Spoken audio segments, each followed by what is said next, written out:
There we are.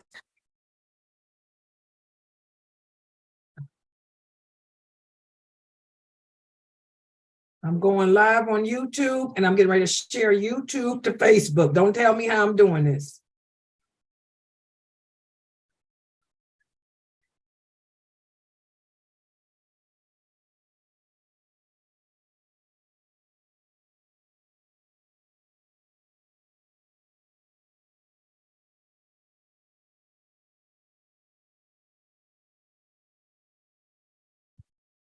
Okay, for the people on Facebook, I'm sorry to tell you, I am live on YouTube because for some reason there's a problem with, here we are.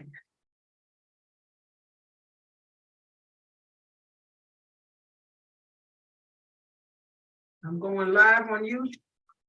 There's a problem with the Zoom. Hold on, let me see what it looks like on Facebook. Is anybody here on Facebook can see me? Using Zoom? I mean, using YouTube. Let me log in and see if it went that way. I'm trying to see if you coming on Facebook. That's what I'm saying. Does it have me on Facebook? Yes. Not yet. Oh, yes. 1 minute YouTube. Click on that thing. It's a picture of them. You click on that. Yes. Click on that. Tap to unmute. I got you on YouTube. Yeah, I'm on YouTube too. For Facebook people, you got to click on that picture of me. It's the YouTube thing that has me and Sheikh Adley and everybody. Shh. Yeah, get them kids off of there. Let me. No, I'm just. Okay. All right. You have to click on let me do this. So Zoom is having a problem with Facebook. Right here, I'm getting ready to put here. You have to edit post. Click here to join me. Click here to join me now live. Since Zoom is having problems.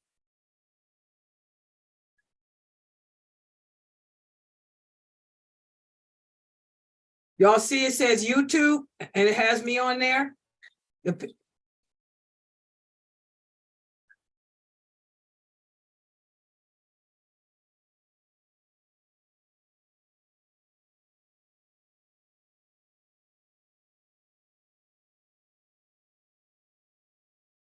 Okay. All right, so Lucy, you on Facebook? Did you try it? You click on that YouTube thing I put on Facebook, click on that and it'll bring you to the live. The live on YouTube. Yeah, I got the YouTube live chat. That's what you gotta do since there's a problem. Okay, I'm gonna come out of there. Okay, so now you're watching on YouTube, right? And that, which means y'all gonna be behind me a little bit in lag, but at least the people on Facebook can click there to come in on YouTube. All right, let me start my recording and try to start this class. This is where maybe Zoom will have it worked out for my resurrection class, hopefully. Inna alhamdulillah wa salat wa salam ala wa rasulullah. Welcome to another session of our series entitled Predestination. And since there seems to be that so many of you are having a hard time understanding or concentrating, today I'm not going to give you a lecture for this class.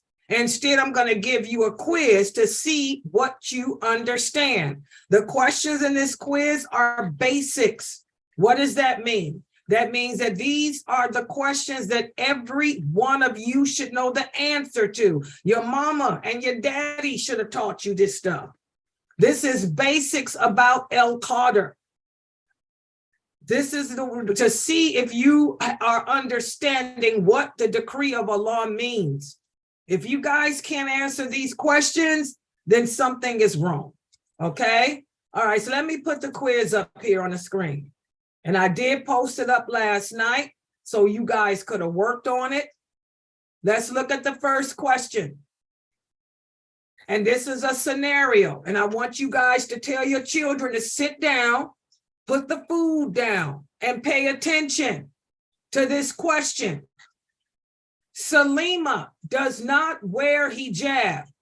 So being a Muslim too, you ask her, why is it that she doesn't wear hijab? Her response is that if Allah wanted her to wear one, she would. Now, who can tell me, how would you respond to this question, to this statement? Salima does not wear a hijab. So you ask her, why don't you wear a hijab, Salima? She says, if Allah wanted me to wear one, I would. What would your response be? What would your response be? And y'all know I'm gonna call on you people that never answer down here at the bottom. What would your response be if a sister told you that the reason she does not wear hijab is because Allah doesn't want her to wear one? How would you respond, Rashida? Rashida, how would you respond to that? I would say that that's not how the qadr works. Allah, no, you're choosing to not wear hijab. That's your choice. Allah knew you would choose to do that, but that's your choice. So you can't blame that on Allah. You have to blame that on yourself. Okay, that's how Rashida would answer. Now, let me hear how Precious would answer. Precious, how would you respond if Salima told you that you asked her why she doesn't wear a hijab and she said because Allah doesn't want her to wear one? If he wanted her to wear one, she would. How would you respond, Precious? I would tell her that Allah commands us women to cover ourselves in the hijab, so he does want you to wear it, and you should wear it. Okay. I'm trying to move up to see who's here. Sister Sakina, how would you respond if you, Salima, you ask Salima, why is it that she doesn't wear a hijab? And she says, if Allah wanted me to wear one, then I would. How would you respond to her, Sakina? Go ahead. Of justice, compounding the injustice of her detention. Her agent calling Reiner a hostage of political. Yeah, go ahead. Can you hear me? Yeah, I can hear you. Go ahead, sweetie. I would tell her that Allah wants her to wear it, and it is up to her whether she wears it or not. Okay. Let's see who else. Who else? Who else? I'm trying to go up here and see the people that we don't never hear from.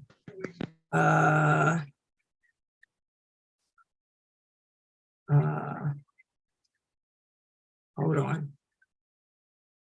Okay. Dahere, what would you say?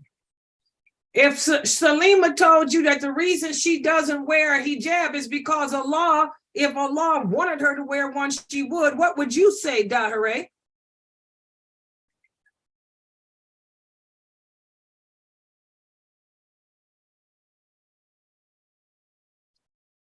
Okay, the person I really wanted to ask, the two that gave the answers yesterday, neither one of them are here. Umi Barrel's not here, and neither is Anab. Just to let you guys know, all of your answers were right. All of you who answered responded correctly. What you did was disprove this notion that Allah, we do what Allah wants us to do. The reason I'm doing this evil is because Allah wants me to do it. And you guys, Rashida, all of y'all broke it down and explained, especially Rashida, that no, Allah didn't choose this for you. You are making the choice to not wear a hijab, so don't blame it on Allah. Mashallah, all of you who answered did an excellent job. But I wanted to hear from Sister Anab. I wanted to hear from Umi Barrel, and neither one of them are here. Brother Tarek, I knew your answer would be right, and Brother Ammon, I knew yours would be right too. But good job on that, guys. All of you, good job. Okay, next question, number 2. Abdullah is an alcoholic. You tried to convince him to stop drinking. He asked you, how can you blame him for doing what Allah decreed for him to do? What would your response be, Sister Amira? Sister Amira, what would your response be? Abdullah drinks alcohol, and you try to tell him that he should stop, but he tells you, how can you blame him for doing what Allah decreed for him to do? What would you say to him, Amira? I would say that you can't blame Allah. Why come he can't?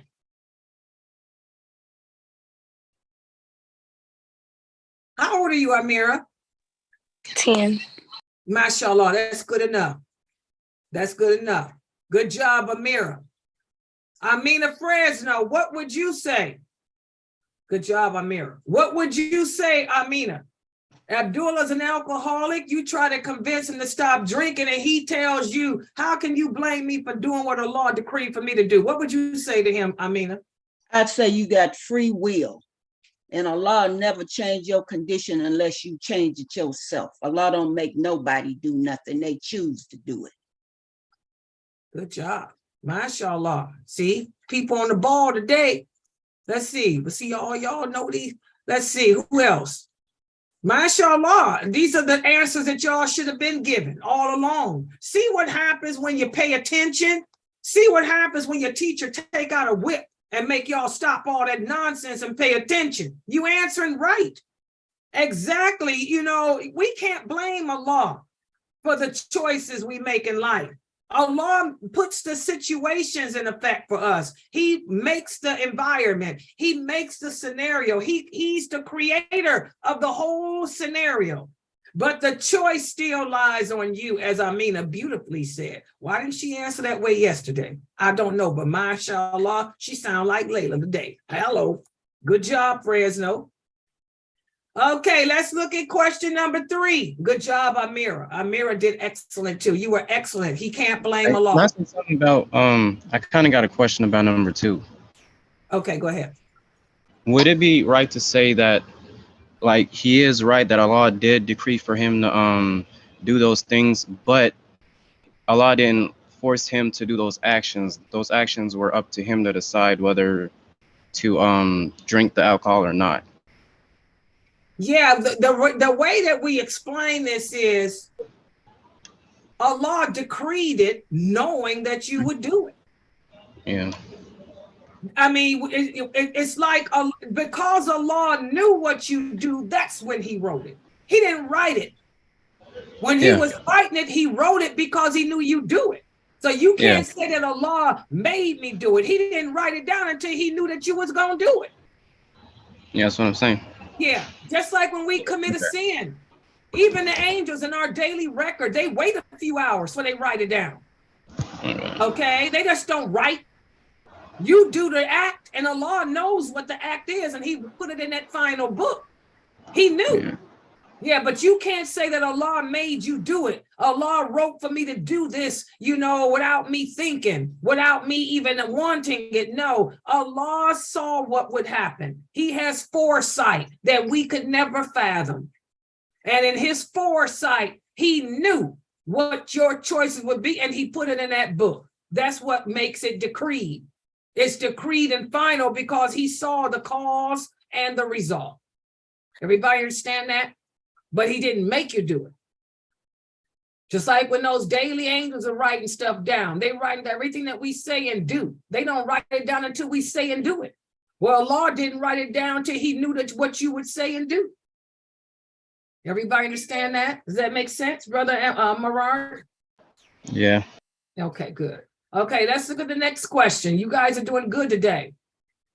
Question number 3, using the qadr of Allah as a reason or excuse to sin is saying what about Allah? In other words, when we use, for those of us who commit sins, and we use the qadr of Allah as the excuse, what are we saying about Allah? I'm doing bad things.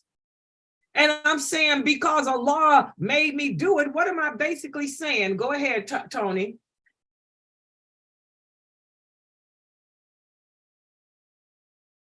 Go ahead. They are saying that Allah made them do it, and they are lying on Allah, and then they don't really believe in Him. Exactly. They're number one saying Allah made them do it. And what else? Good. Go ahead, Precious. Good job, Tony. What else are they saying? Yeah. Go ahead, Tony. I mean, Precious. Oh, yeah, no, I'm sorry. I was gonna say that you're lying on Allah because Allah said that we have free will. So I was Right. gonna say what she You're said. denying that you have free will. Exactly. What else? If you're saying that Allah wanted you to do something bad, what else are you saying? Go ahead, Fahmy. I was gonna say they're also saying that it was Allah's fault that they did that and they didn't have a choice in it. Yeah, the same thing they said. Yes. Anything different? Go ahead, Habiba. They're also saying that Allah has no power in doing that. Yes, that's true. But what else? If I say that I'm doing bad things because it's what Allah is pleased with me doing. Allah is pleased to have me fornicate. Allah wanted me to fornicate. Allah wanted me to take drugs. Allah is pleased with that. What are we saying about Allah, Sister Serena? You're saying Allah is unjust, that He would even choose for us to do something haram and then get punished. That's not Allah. That's one thing too, but y'all missing the real big one. What else? Rockmo, go ahead. Good job though for Serena. Good. Go ahead, Rockmo. If you They're also, yeah, go ahead. they're also saying that they want Allah to disobey Him. That they're saying that Allah wants for us to, yes. When we say that Allah is pleased with us doing bad things, we're saying that Allah wants us to disobey Him too. Good job. And what else are we saying? Go ahead, Latifa.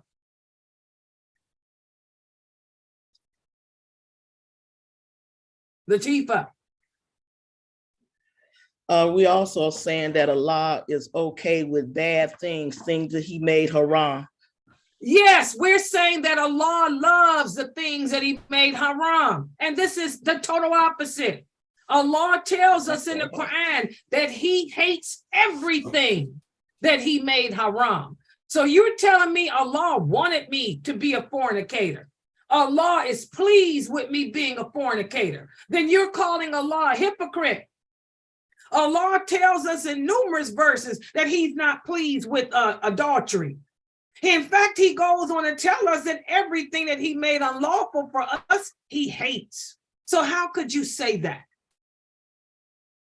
MashaAllah, these are wonderful answers. These are the type of answers I'll be looking for y'all to give every day. But see, today you giving them because y'all not sleep. Y'all not watching TV, you ain't cooking, you ain't being playing with the kids, you're paying attention. Alhamdulillah. Okay, what about question number 4? True or false? The qadr of Allah should be used to explain our faults, not our hardships. Is that statement true or false? Sister Fatima Matthews.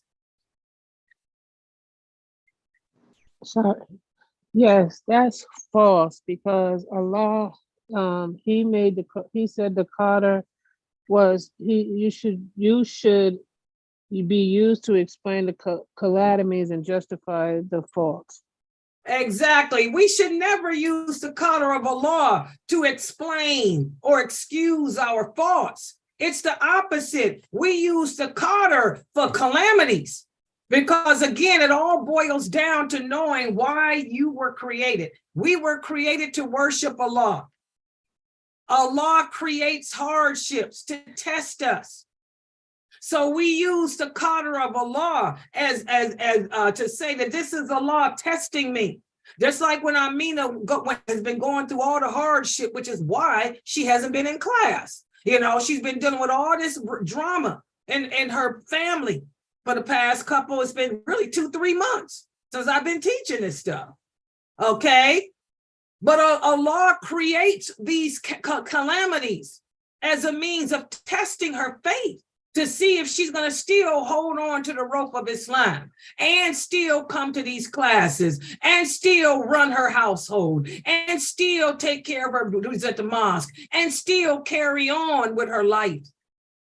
So we use the qadr, to explain the calamities. A lot of people ask, why does Allah allow bad things to happen? Allah allows bad things to happen, number one, to punish the people who need to be punished. And number two, to test and purify those of us who deserve to be tested and purified. So we use the qadr to explain the calamities, not our faults, not our choices. I chose to sit here and teach, okay? I chose to teach the truth, or I choose to not teach the truth. Allah ain't in my body doing that for me. I'm making those choices myself. He just knows that knew that I would make them. Good job. Okay, look at question number 5. True or false? Allah does not create the unlawful, or Allah does not create the evil. We create our own evil. Allah does not create the evil. We create our own evil. True or false? Sister Norto. This is false. Allah does create the evil. Allah creates the good and bad in order to test us in our faith. Are we going to choose, whether to believe in him or choose the thing he's testing us with? And he also does this in order to see how strong we are in our faith, because as Muslims, saying that we believe is not enough. We have to show it in our daily actions we do in life. MashaAllah, y'all see how she answered that from A to Z. From A to Z. She wasn't here yesterday. These are the type of answers that we should be given. MashaAllah, good job. Proud of you, Norta. I love you. You one of my best here because you grew up here. You better not have no Qadariya beliefs. Hello. Good job. Okay, let's look at question number 6. Sister Anab. I want Sister Anab to answer this. Sister Anab, true or false? Allah is pleased with and loves everything he created. Is that statement true or false? Sister Anab. Allah is pleased with and loves everything that he created. True or false, Sister Anab? Go ahead. False. And? False, because if Allah was pleased with everything that we did, he would not have created hell and heaven for hell for punishment and heaven for what is it called? Heaven for, what's the word I'm looking for? Reward. Good job. Good job. Why you didn't give answers like that yesterday? Because you were busy. I had to soak it in. Oh, I was paying attention. Yeah, but mashallah, exactly. Allah is, to say that Allah is pleased with everything he created, then it would be like saying that Allah is pleased with Shaitan. Allah created Shaitan too. He ain't pleased with Shaitan. Allah created alcohol too. Allah created drugs. Is Allah pleased with marijuana? Is Allah pleased with crack and crank and cocaine? No, but he's the creator of that. Do y'all not believe that? Allah is the one that gives us knowledge of technology. All knowledge comes from him. Allah says that. Knowledge comes from him. He gave the knowledge of how to take those plants and make drugs out of them. He gave the knowledge to people as to how to take these bad resources and make them bad for us to use. He gave knowledge of the coronavirus to wherever it came from. Knowledge comes from Allah. So to say that he's pleased with everything he created, you're saying that he's even pleased with the hardships and with the haram things that he creates too when he's not. He creates those things to test us with, not because he's happy with them. Okay, let's look at the next question. Question number 7. The mother of all books is the Quran. Is that statement true or false? The mother of all books is the Quran. Is that statement true or false? Sister Khadija. Go ahead, Khadija. That is false. Okay, good job. What is the mother of all books? The mother of all books is the preserved tablet that is under the throne of Allah, and it has everything written. I love her accent. Mashallah, exactly. And Khadijah, are you teaching your children how to speak in your language too? Kinda. Yeah, please do. Your children need to learn their language. Teach them whatever your native tongue is, because you want them to be bilingual. You don't want them to grow up pretending to be there, living la cuda, la vida loca, whatever it is, loca, here in America. All I speak is Anglo, no Anglo, the Bantu. You better teach them that language. Hello, a beautiful accent. And she got that right. A lot of Muslims think that the mother of all books is the Quran. The Quran is not the mother of all books. The mother of all books, when you read those hadiths and verses of the Quran that refer to the mother of all books, those verses are referring to the preserved tablet, which is under the throne of Allah, as Khadijah said. So who can tell me what's the difference? Brother Tarek and Yasmin, what is the difference between the preserved tablet and the book of records that the angels are recording in? What's the difference between those two, Brother Tarek and Yasmin?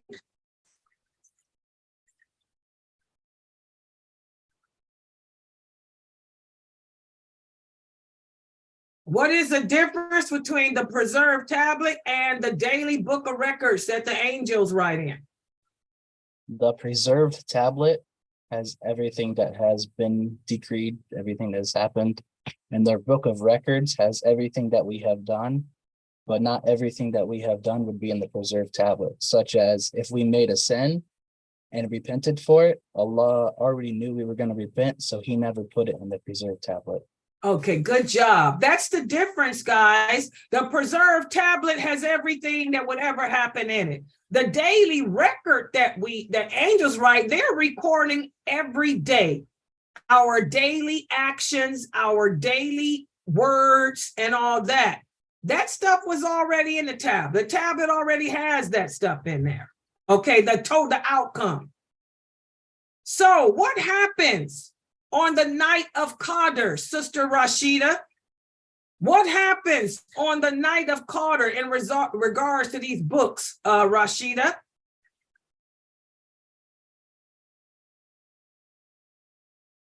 The Bint Muhammad's. What happens on the night of Qadr in regards to those books? On the night of Qadr, Allah tells the angels what's going to happen that year, who's going to live, who's going to die, calamities, and so forth. And where does he get it from? Where does he take that knowledge from? From the book that's under his throne. Exactly. And I want y'all to remember that he shares what's in that book.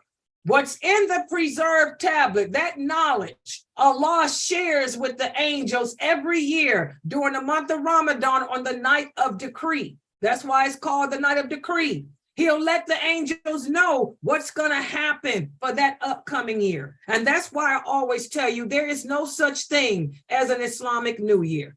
The Prophet Muhammad didn't have an Islamic New Year. This was something that Umar started during his caliphate to try to be different than the Christians and the Jews. But this has nothing to do with worship. It's just knowledge of how to keep time. If there would have been an Islamic New Year, our New Year would begin every Ramadan, because Ramadan is the month in which Allah shares the upcoming year's knowledge. Okay, good job. So that's the difference between those three books. Okay, the Quran is not the preserved tablet, and your daily deeds are not the preserved tablet. They are taken from the preserved tablet, has those daily deeds already in it and the final outcome. Everybody understands. Good job. And let's look at the last question. Question number 8. Question number 8. Question number 8. Sister, I'm calling on somebody. Sister Umi Barrow, what are the pillars of Qadr?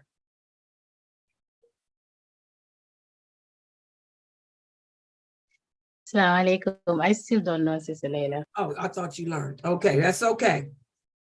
Let me call on Sister Anab. What are the pillars of Qadr? It was your Anab yesterday too, right, y'all? Anab, did No, you learn? it was me yesterday. Oh, hold on, Anab. That's right. Big Mouth Senior. It was Big Mouth Senior. Amina Fresno. What are the pillars of Qadr? Allah has knowledge of everything, and nothing happens without his knowledge. Allah has written everything that will happen from the beginning of time to the end in his preserved book that's under his throne. What Allah wills will happen. What Allah wills to happen happens, and what he doesn't will to happen don't happen. And Allah created everything that exists, even Shaitan, the evil. Hello, that's it. Those are the 4 pillars, and I see everybody's hands went up. So mashallah, you all learned them. You all remember them. The 4 pillars of Qadr. Number 1, Allah knows everything. You got a question, Rashida? You want to say something? Go ahead, Rashida. No, I wanted to answer that question, but Sister Amina, she tore it up, mashallah. Yeah, you tear it up again too. They say it slow so they can answer this phone call. Okay. Oh God, this is my Suma help. Say it again for them to write it down. Let me get this. This is my doctor. Okay, the first one is that Allah is all-knowing. We have to believe that Allah has knowledge over everything and nothing happens without him knowing it. The second one is to believe that Allah wrote everything from the beginning of time to the end of time in his preserved tablet. The third one is that what Allah wills to happen will happen, and what he wills not to happen won't happen, which means that if it hits you, it wasn't meant to miss you. And if it missed you, it wasn't meant to hit you. And the fourth one is Allah created everything that exists, both the good and the evil. Exactly. Mashallah. Write that down, Umi Barrow. Everybody should know that. Good job, Khadijah, too. Everybody should know the pillars of Qadr. Believe it or not, guys, most Muslims don't know the pillars. Just like if I ask y'all the pillars of faith. Sister Umi Barrow, what are the pillars of faith? Umi Barrow, tell them, what are the pillars of faith?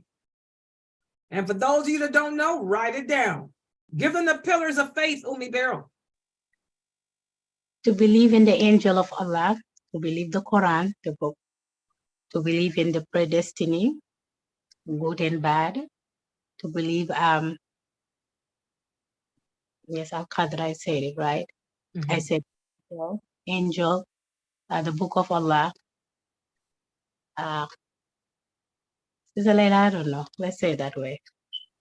I can tell you're not yourself. That's okay. Take a break. Okay, she knows that answer. Mina, give them the pillars of faith and write it down, people. To believe in Allah and his oneness, to believe in the angels, to believe in all the books that Allah created, to believe in the prophets and the messengers, to believe in the day of judgment, and to believe in the Qadr, the good and the bad. Those are the 6 pillars of faith. So just like y'all should know the 6 pillars of faith, you should know the 4 pillars of Qadr. There are 4 pillars of Qadr. Qadr is one of the pillars of faith, and it consists of 4 pillars. And those are the pillars. To believe that Allah knows everything, not a leaf falls from a tree without Allah's knowledge. To know that everything that happens to us, good and bad, comes from Allah. And to know that whatever Allah wants to be will be, and what he doesn't want to be will be. It ain't because he don't have the power to make it not be. It's just he didn't want it to be. And that last one being that he created everything, including the evil, which a lot of people, like I taught you guys yesterday, you want to recognize people who don't understand the decree of Allah. One of the famous ways to recognize in America is you're trying to get divorced from your husband. because your husband is beating your behind. Your husband is kicking you in your head. He done broke your nose, broke your hand. Or your husband doesn't provide for you. He doesn't buy you food. He doesn't buy you clothing, but he's buying for all his other wives. Your husband doesn't come home to spend time with you. He got other wives. He goes to their house and visits them, but you haven't seen him in 2 months. So your husband's done any of these type of things. He's violated your rights as a wife. He's violated your rights as a woman. So you go to your imam and say, Imam, I'm requesting a kula. I can't live this way anymore. And your imam looks you in your eyes and tells you, be patient. Be patient, my sister. Go back home to your husband. And you will get so many rewards for being patient with the decree of Allah. How many of you women have heard that? All of those imams that told you that belong to this belief system where they don't understand the qadr of Allah. And they shouldn't be nobody's imam. But when you go to somebody like Sheikh Morsi, he says, get him on the phone. He ain't got a problem divorcing. You go to somebody like Dr. Jamali, he ain't got, oh no, this is wrong. He did what? Oh no, get him on the phone. But not all the imams react that way. Most of the imams in America, you can tell them that your husband almost killed you. He actually stabbed you with a knife. And they'll still tell you, be patient, my sister, and go back home. And look at all the rewards you will get for being patient with the qadr of Allah. These are people who fall in a group known as the Qadariya. You know, in other words, these are people that reject the qadr of Allah. They don't understand it. And because they don't understand it, a lot of women end up killed by their husbands. Like that woman who was married to a man. She was the owner of Bridges TV. I'll never forget that. Then she was from Pakistan. Her husband was abusing her. She went to the police. She was trying to get to the mosque. She was trying to get the divorce. The imams kept telling her to be patient because he's a good man. He got money. Be patient with the qadr of Allah. It's Allah's qadr for you to get your head busted in. It's Allah's decree for you to be this way. And guess what? He ended up killing her. She left him. She escaped him, left her home because she couldn't take the beatings. He found her at work and cut her head off. He killed her. He cut her head off. True story. You know, we get these cases all the time. So now you sisters know, a lot of you will come to me and say, Sister Laila, why come the imams always tell us to be patient? Because they shouldn't be imams. Because a real imam would follow the sunnah and they would know. The Prophet sallallahu alaihi wasallam said, anytime a woman comes to you seeking a divorce, you give it to her, because it's not the nature of a woman to want out of a marriage unless there's some injustice. Allah created us women to be monogamous. We can stay with the same man all our life and die with him. Unless that man is really abusing us some type of way, physically, mentally, emotionally, a woman is not, if she is not going to want out of that relationship. So when the women come to you, the Prophet didn't tell any man, any woman to go back home. He never said, even Allah says, don't send them back. Don't send them back. The Prophet never sent any woman back to her husband who came to him complaining of abuse.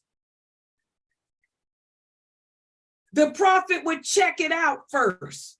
And if he found it to be true, he would divorce her instantly. He would never send her back. So that's why I've always told y'all, check these people that y'all think are scholars, because half of them ain't. They're a bunch of frauds. And you better find you a community that's run by a legit imam. Because if you got an imam sending women back to men, these men, first of all, their a belief in Allah is not correct. Their aqidah is corrupt because they don't understand the qadr. They think it's the qadr of Allah for a woman to be in a relationship getting her butt kicked. That ain't. It's a test. Allah puts us in these bad marriages to test us, to see, are you going to love that man more than you do Allah, or are you going to get out of it? And for some women, Allah put you in those bad marriages as a punishment because you didn't get married through the laws of Allah correctly anyway. So he wants you to go through some suffering first and then hopefully get your butt out of it. But can we say that Allah decreed for me to live a life of misery? No, I'm choosing to stay in that. In fact, that's one of the categories of shirk. Shirk el-askar is to stay in a situation that you're unhappy with. Anytime we choose to stay in a situation that we are unhappy with, we have committed shirk. So for an imam to send you back to that situation, he's a loser. And you can tell him Laila Nasheeba said it. Hello, and put an exclamation point behind it. Because I can't stand those type of men anyway. Hello, try to send me back. I'll send you back to the country and the garbage can you came from out of. Hello, too many women, Muslim women losing their lives. I will send you back to your garbage can. All right. So, mashallah. So that's all the only quizzes that's all I had on the quiz today.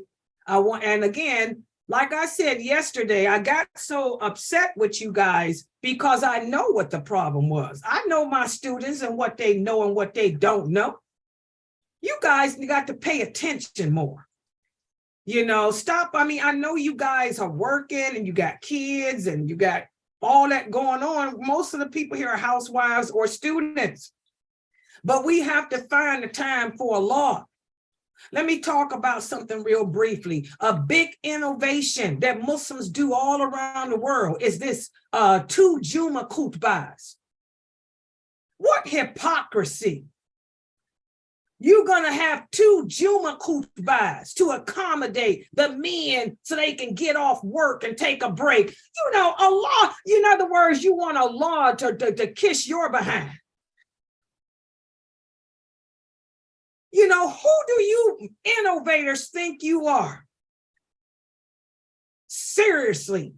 The Prophet Muhammad had 1 Juma khutbah. So did Umar, so did Ali, so did Uthman, so did Abu Bakr.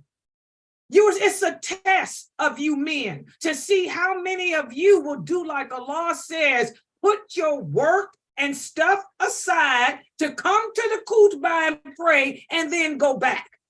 But no, you guys want to have 2, and some people got 3 Juma khutbahs. Can y'all believe it? We're such innovators today. There's a lot of masajids out there with 3 and 4 Juma khutbahs to accommodate the men so they can take a break from their work. I don't get off till 4. So can you make the Juma khutbah at 4? I can sneak out. No, it's you follow the sunnah. That's the problem with us Muslims. We got to get our priorities together. And that's what made me angry with you sisters yesterday. Y'all so busy cooking and cleaning and just listening to me going in your ear and out. No, give me the respect of giving me your attention. Because what I'm teaching you is what's going to help you get through the grade.